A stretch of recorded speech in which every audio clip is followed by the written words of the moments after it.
Touching on developmental projects, though President Mahama has done very well and needs to be commended, especially when it comes to the burden of hospitals and cheap compounds. Available records does not support Mahama's government, claiming that they have done more developmental projects and created more employment than any government in the history of Ghana, apart from Dr. Nkrumah. In any case, they have taken loans 10 times more than Kufuor's administration, and they also have oil money, which Kufuor's government did never have. The Mills Mahama government might create jobs for about 1 million people, as they are claiming. More than that number of people have lost their jobs within the last 4 years in their administration.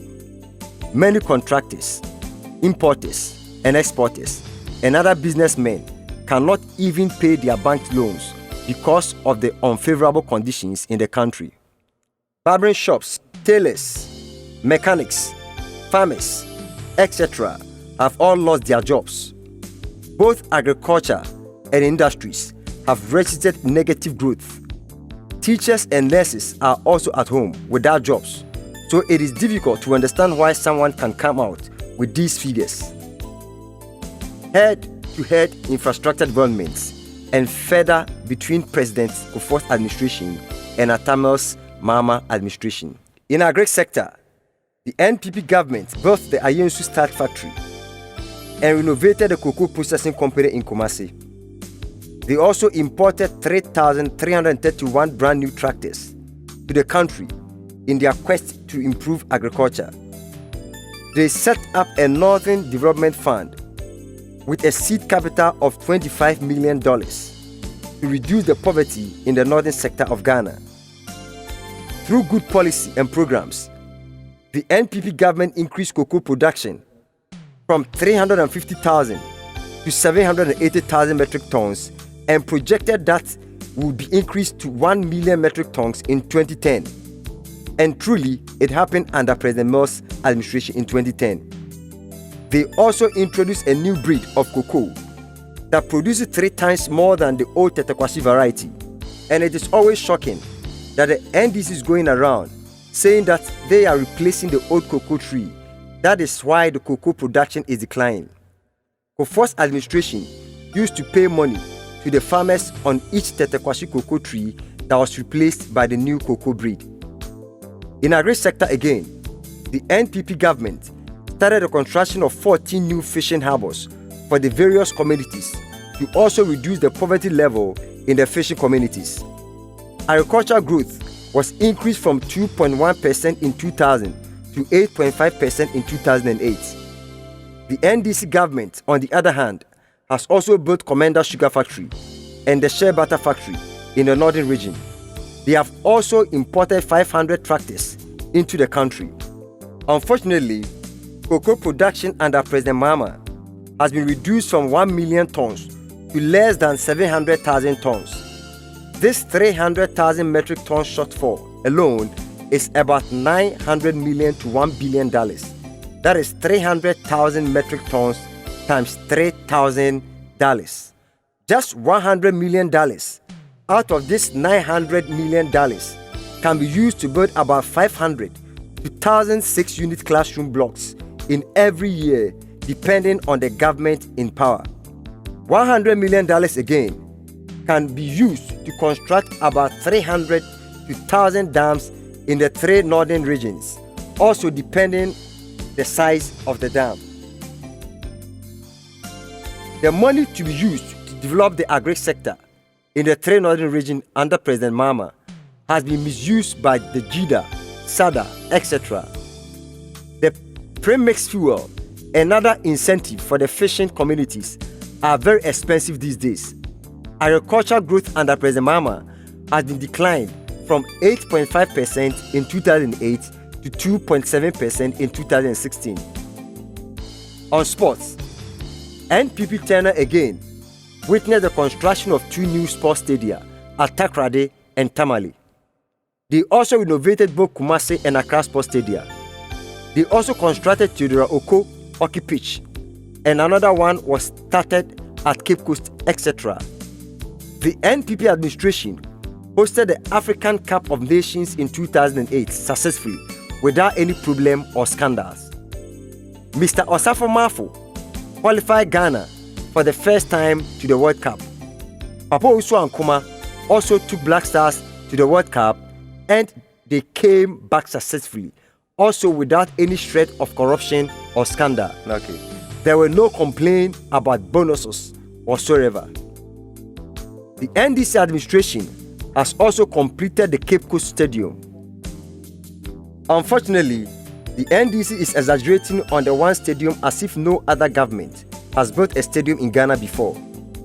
A sports minister, Efriye Ankra, took the Black Stars to Brazil for World Cup, and there were massive corruption and scandals, so much so that Ghana's image was dented all over the world.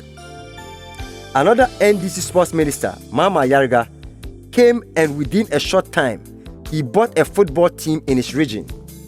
This man also had no respect for the media, therefore he was also replaced. In September 2015, another minister under President Mahama maltreated our national women's football team, the Black Queens, for refusing to leave the M Plaza Hotel upon their return from the African Games in Congo, where they won their first ever gold medal in a competition.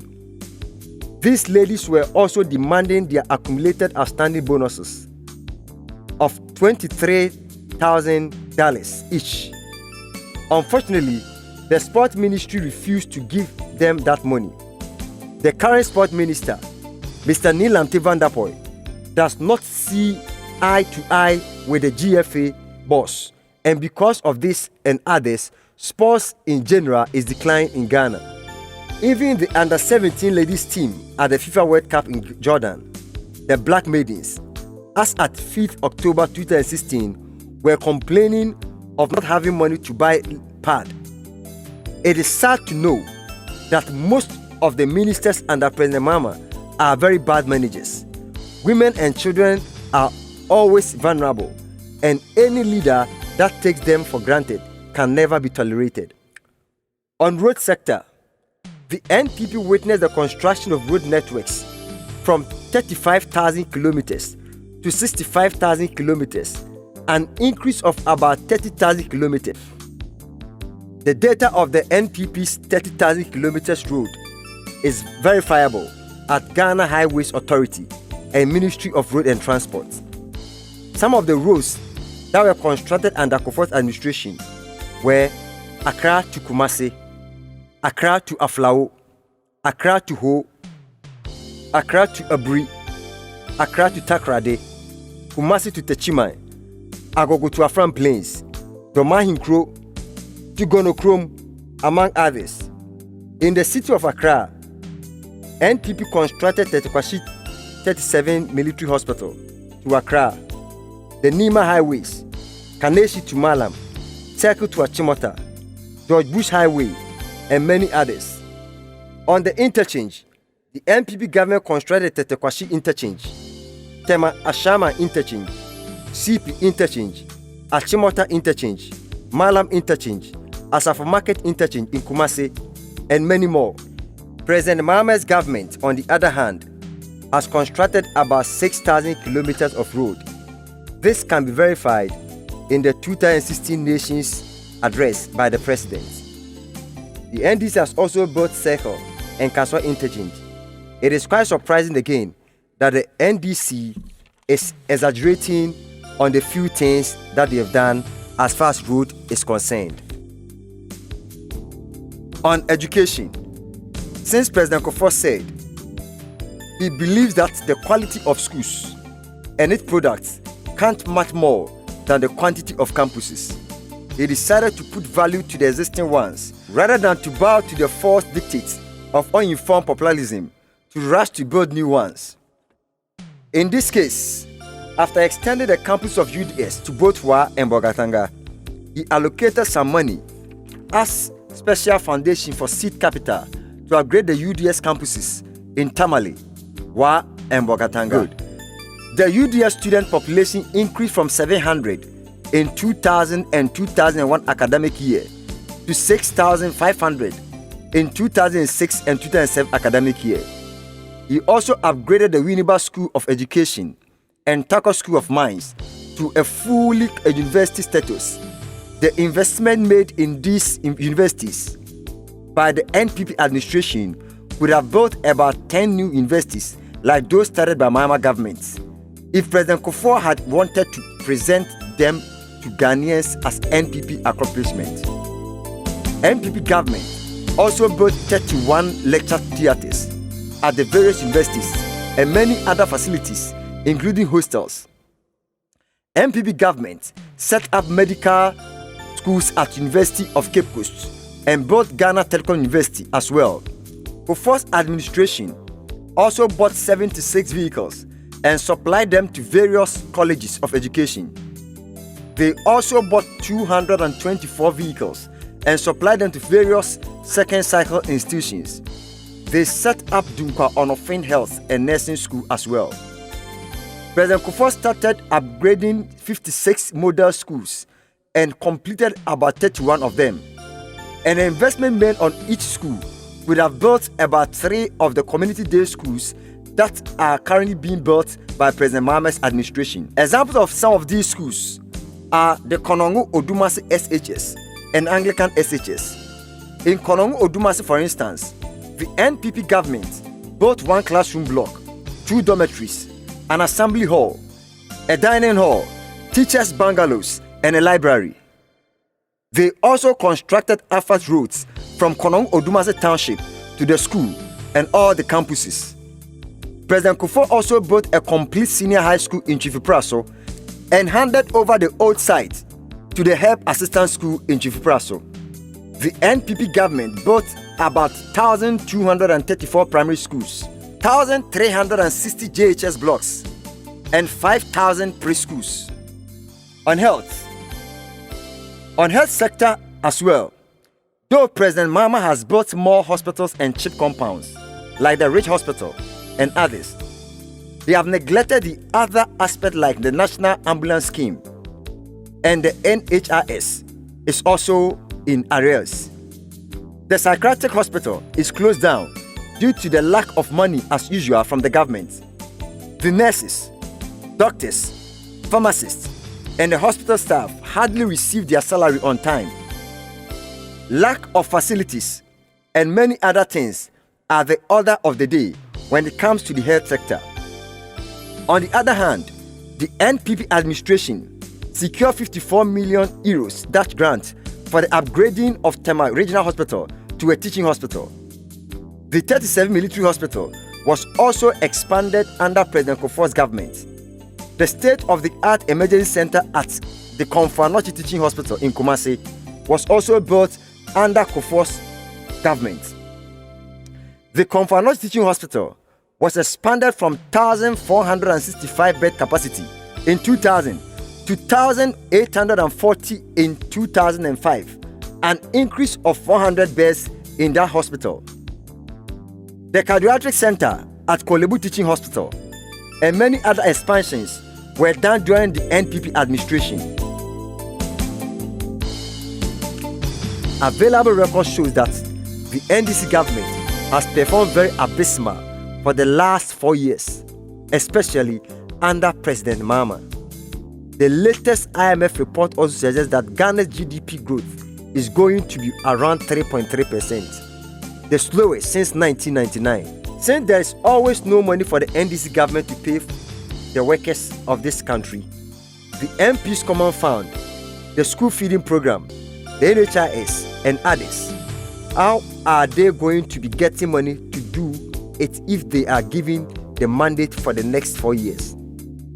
There's going to be many demonstrations, agitations, and social unrest that will not be better for Ghanaians.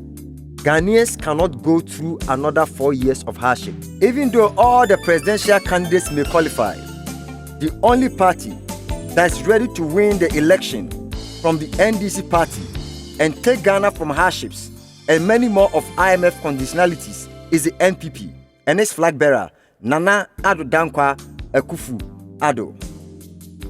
All the men who helped Kufuor in making Ghana proud are still with Nana Addo. We know they will do more to make Ghana proud again. Nana Akufo-Addo the presidential candidate of the opposition New Patriotic Party in the year 2000, 2012, and 2016 election, is a man of peace, vision, and integrity. A person is said to have integrity when he or she acts with honesty, consistency, and goodness.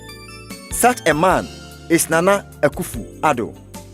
His contribution to the socio-economic and political development of Ghana is excellent, without any shred of evidence of corruption against him. Any attempt made by the propagandists to drag this humble man into the mud always fails to succeed. Unfortunately, they cannot come to terms with it and accept his credential and credibility. As a businessman and entrepreneur, the DHL Courier Services and the first mobile telephone service in Ghana, Mobitel, now Tigo, which became possible in Ghana, was through the hard work of Nana Addo Dankwa Akufo-Addo. And over the years, these companies continue to pay huge taxes to the government of Ghana for our national development and have provided employment opportunity for millions of Ghanaians. Nana Addo Dankwa Akufo-Addo, as both a constitutional and business lawyer, has provided legal counsel and has successfully represented many high and low profile cases, both in Ghana and on international courts. The Ghana Law Reports have many of his cases documented, and his legal arguments have been adopted by the Ghana School of Law to train lawyers both in Ghana and abroad. He is a true Democrat, a human rights activist. He has also contributed a lot to our current constitutional coverage. Like Moses in the Old Testament, who refused to enjoy the palace and see his people also suffering, Nana Addo came down from Europe at the age of 35 and has fought for the total liberation of Ghanaians. He fought against military dictatorship and also to get us economic freedom. There are so many evidence that show that Nana Akufo-Addo is also a man of peace and has received many rewards from all over the world. The fact that Dr. Afrejan, who only produced 80,000 out of the said 500,000 foreign registered voters and many others, show there were some irregularities in the 2012 election. And there could have been serious problems if Nana Addo had not spoke message of peace to his people. Many of the projects that were started by Akufo administration have not been completed or abandoned completely. Some of these projects are the Boankra Inland Port, the 14 fishing harbors at the fishing communities, 5,000 affordable houses, and the Bui Dam project that consists of the Bui Dam, Bui City, the university, and irrigation. The NPP believes in continuity, and the NPP is willing to complete all these projects, in addition to those that the NDC has started. Nana's free SHS program has not been abandoned, and the teachers and the nursing training allowances will be restored. On his One District, One Factory project, it is possible because, as I've already indicated, the $100 million out of the $900 million that Ghana is losing from the shortfall of our cocoa alone can be used to build about 20 to 80 factories in a year, depending on the size of the factory. Fellow Ghanaians, let's vote for Nana Addo Dankwa Akufo-Addo to take us from this hardship and the IMF conditionalities. God save Ghana. The battle is still the Lord's.